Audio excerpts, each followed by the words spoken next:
Hello everyone, and if you're new here, I'm glad you joined this little corner of the internet devoted to true crime and dark curiosity. Quick question before we begin, where are you all watching from? Drop it in the comments. It's always fascinating to see how far these stories travel. Now, let me give it to you straight. Over 5 uneventful days in December 2022, hunters in the vast, sleepy logging grounds of southeast Georgia thought they'd stumbled on a deer.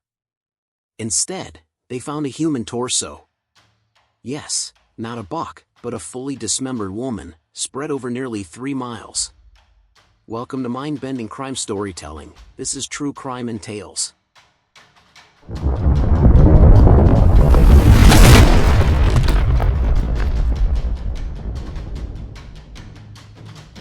Let's break this down, because it's wild enough to need a slow reveal.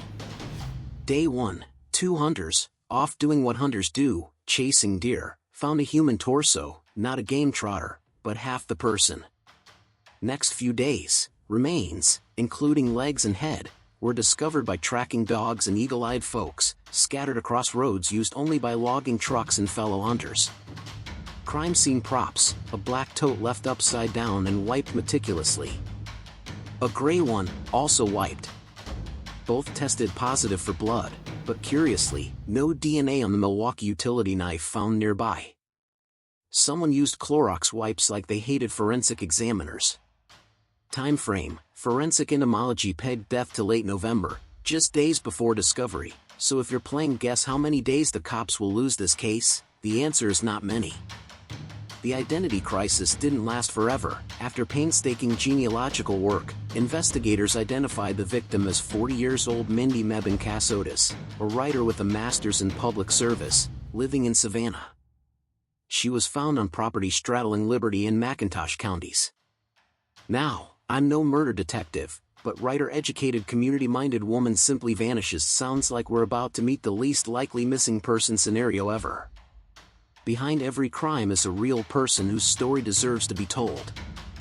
If you believe in bringing these truths to light, please like, share, and help us reach 10,000 subscribers, so we can keep giving these cases the voice they deserve.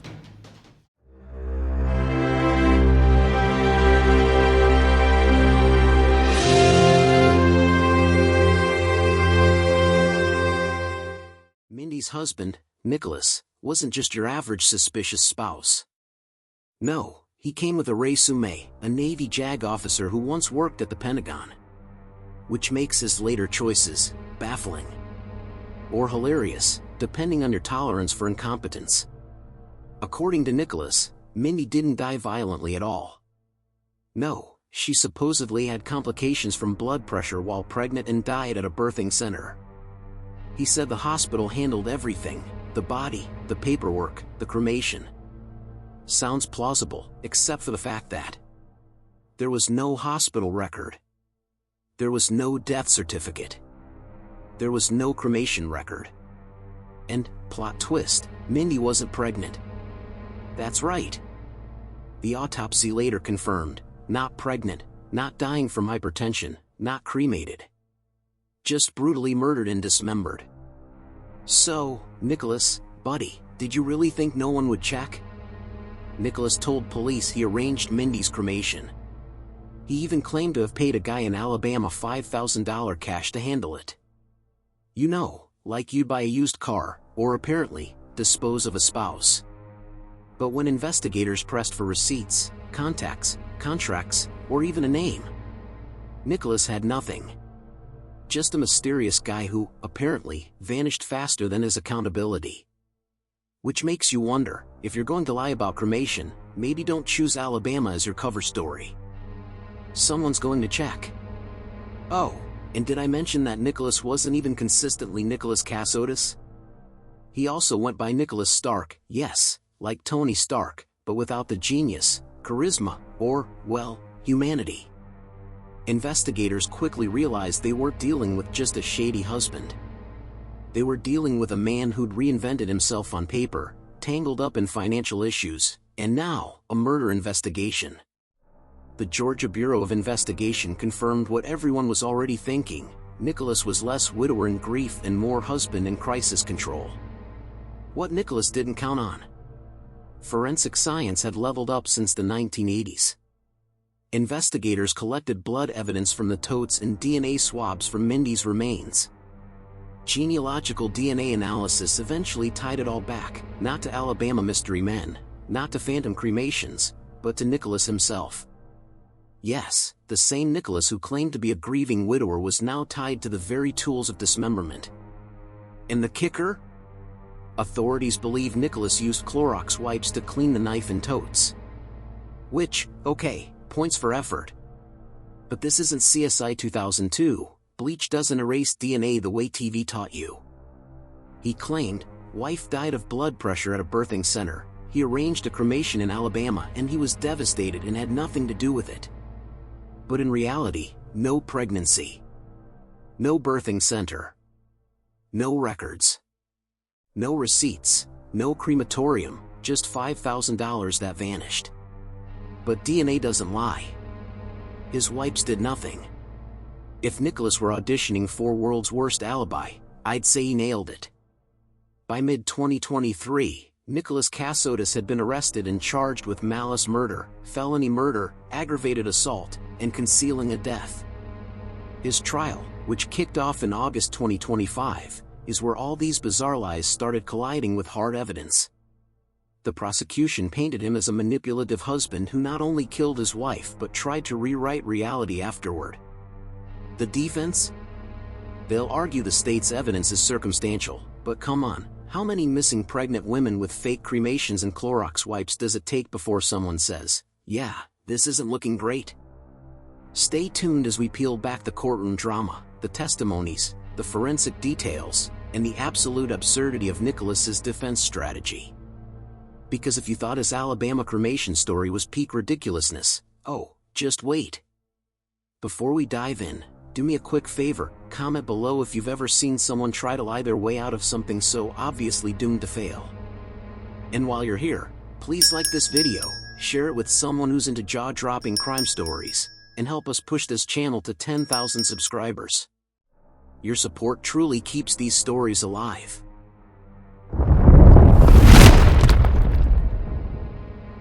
When Nicholas walked into the courtroom in 2025, he didn't just carry the weight of murder charges. He carried the weight of his own ridiculous contradictions. Prosecutors wasted no time. They laid out how Mindy's remains were discovered across 3 counties, how DNA tied directly back to Nicholas, and how his alibis were weaker than wet cardboard. The defense? They tried to spin it as a tragic misunderstanding, painting Nicholas as a grieving husband caught in a tangle of bureaucratic missteps. Which might work if not for the totes, the blood evidence, and the bleach wipes. One of the prosecution's most powerful angles was what Nicholas didn't have. No hospital admission for Mindy. No death certificate. No cremation record. No witness to back up his story. It was like Nicholas expected the jury to take his word as gospel. Except, and here's the kicker, when you've lied about literally everything, nobody's buying what you're selling. Then came the forensic team. Blood from the plastic totes matched Mindy. DNA from cleaning wipes tied back to Nicholas. Tool marks suggested deliberate dismemberment, not medical handling as Nicholas once implied. At this point, the jury didn't need a law degree. They just needed common sense. Several witnesses took the stand. Investigators testified about Nicholas's ever-shifting stories. Each retelling contradicted the last, making him look less like a grieving husband and more like an improv comedian in free fall. Medical experts shredded the claim of pregnancy-related death. Not only was Mindy not pregnant, but there were no medical records anywhere in Georgia, Alabama, or beyond to support Nicholas's claim. Financial witnesses revealed Nicholas's mounting personal and professional problems, painting a picture of a man cornered, desperate, and dangerous. Every witness chipped away at the mask Nicholas tried so hard to maintain. The defense strategy was, let's just say, creative. They hinted maybe the remains weren't conclusively identified. Spoiler, they were. They implied the DNA evidence could be contaminated. Except, no, it was sealed, logged, and confirmed by multiple labs. They suggested Nicholas was under emotional duress, Yes, because nothing says duress like dismemberment and cross-state dumping. At times, it felt like the defense was grasping so hard for straws, they could have opened a hay farm. Court reporters noted how jurors visibly reacted, eyes rolling, heads shaking, every time Nicholas's story grew more far-fetched. One even wrote in her notes, "Does he think we're stupid?" And that's the thing, Nicholas underestimated not just investigators, but ordinary people's ability to smell nonsense. While the courtroom occasionally slipped into absurdity thanks to Nicholas's lies, the heart of this trial never wavered. Mindy Mebane Kassotis was a real woman, a mother, and a daughter. Her brutal murder left a family shattered, children without their mother, and a community desperate for justice. The prosecution leaned into that emotional weight, reminding the jury this wasn't about Nicholas's imagination, it was about a life stolen in cold blood. Before we dive into the verdict, let me ask you this: if you were on this jury, would you have had any patience left for Nicholas's excuses? Drop your thoughts in the comments. And if you haven't already, please like this video, share it, and help us grow this channel to 10,000 subscribers. Your support makes all the difference.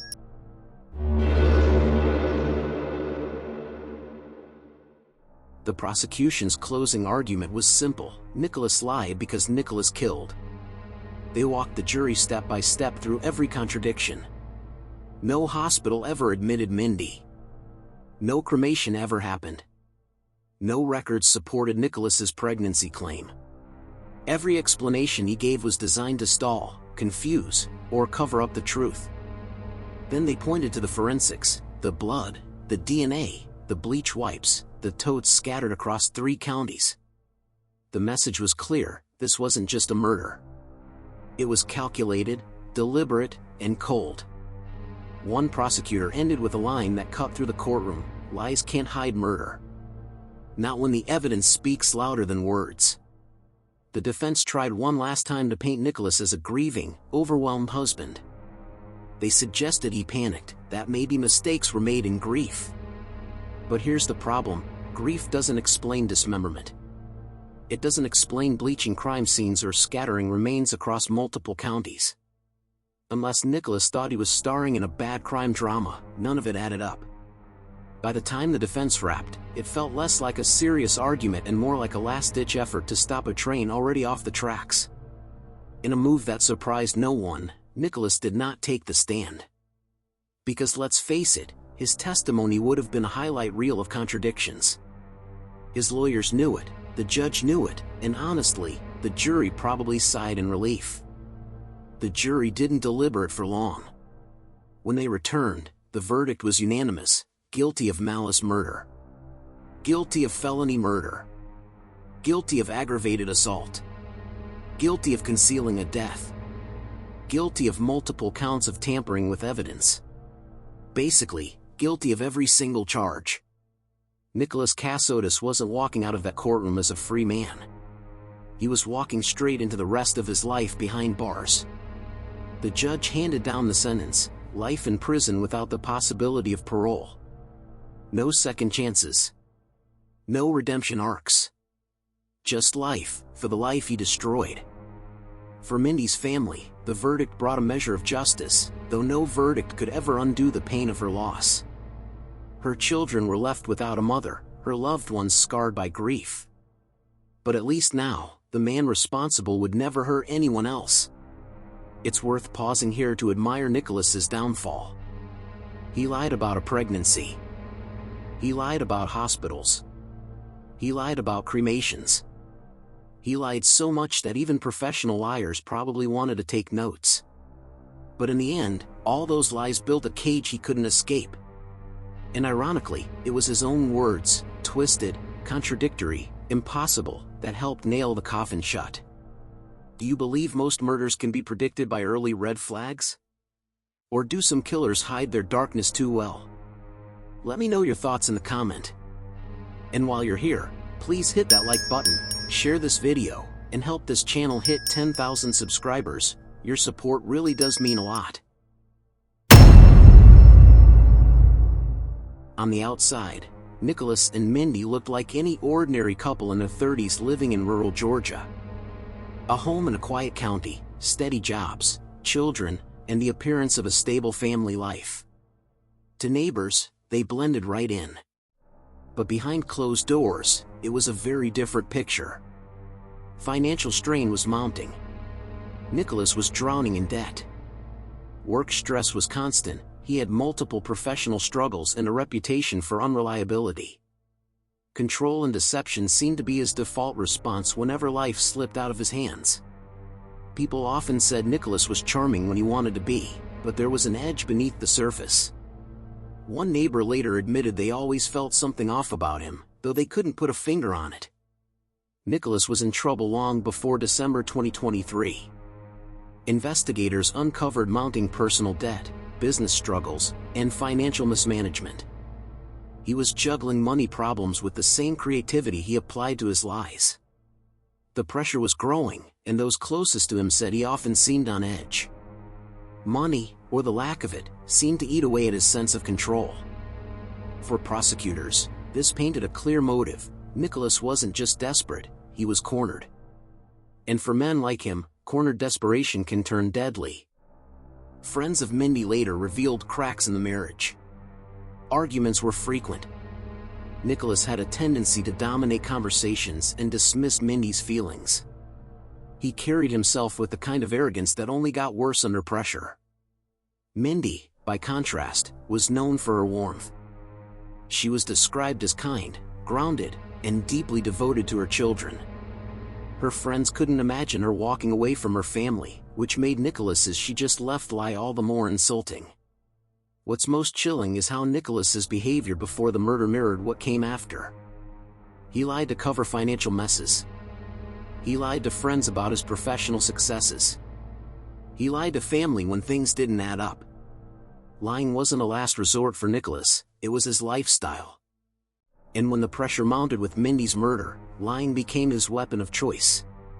Experts later weighed in. Nicholas showed signs of pathological lying, narcissistic traits, and a chilling lack of empathy. Pathological liars often believe their own stories. They spin fiction so tightly that it becomes their reality. For Nicholas, that's exactly what happened, until the evidence ripped through his delusions. But what makes this case even more haunting is how easily he lied about Mindy's death.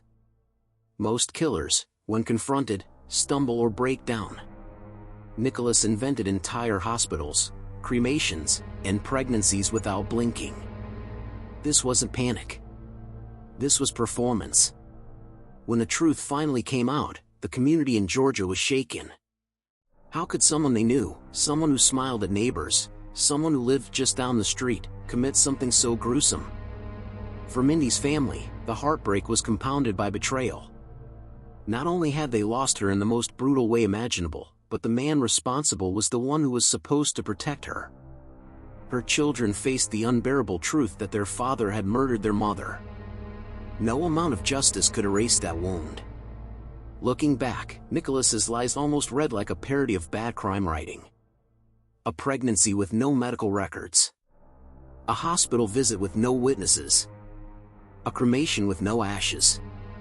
It's as if Nicholas thought the world would just shrug and say, "Sure, that checks out." Instead, it became clear his entire life was built on the same shaky foundation, a house of lies that finally collapsed under the weight of murder. Before we wrap up, tell me in the comments, what do you believe was Nicholas's true motive? Was it money, control, or something darker? And if you haven't already, please like this video, share it with a friend, and help us reach 10,000 subscribers. So why did Nicholas Kassotis kill his wife Mindy? Prosecutors pointed to financial pressure, mounting debt, crumbling business ventures, and a man desperate to maintain an illusion of control. Combine that with a marriage showing cracks, constant arguments, and Nicholas's pathological lying, and the picture becomes clearer. He wasn't just lying to cover up a crime, he was lying to cover up a life he could no longer control. And when Mindy's presence threatened to expose that fragile facade, Nicholas took the unthinkable step: murder. But let's not lose sight of the most important person in this story, Mindy Kassotis. She was a daughter, a mother, and a woman with her entire life ahead of her. Friends described her as warm, kind, and deeply devoted to her children. Her life was stolen, and those children are left to grow up carrying a truth no one should ever have to bear. For her family, the verdict brought justice, but not healing. There's no way to undo the horror, only to live with it. And Nicholas? He got exactly what he earned, life in prison, surrounded by cold walls and zero sympathy. The irony is brutal. He lied about everything from pregnancies to cremations, trying to make himself look clever. But in the end, his lies became the strongest evidence against him. It's almost poetic. The man who thought he was the smartest in the room turned out to be his own worst witness. If this were a movie script, you'd call it cliché. But in real life, it's just pathetic. This case leaves us with hard but important lessons. Red flags matter. Lies, control, and secrecy aren't just quirks, they're warning signs. Communities must pay attention. Nicholas wasn't a stranger. He was a neighbor, a father, a husband. But behind the mask was someone capable of horrific violence. Justice takes persistence. From the investigators who connected scattered remains across counties to the forensic experts who broke down Nicholas's lies, it took relentless work to bring the truth to light. In the end, Nicholas Kassotis will spend the rest of his life exactly where he belongs, behind bars, with no audience left for his lies. But Mindy's story, her kindness, her love for her children, and the fight for her justice, will outlast every falsehood he ever told. And maybe that's the final fitting irony. Nicholas built his life on lies, but it's the truth about Mindy that will endure.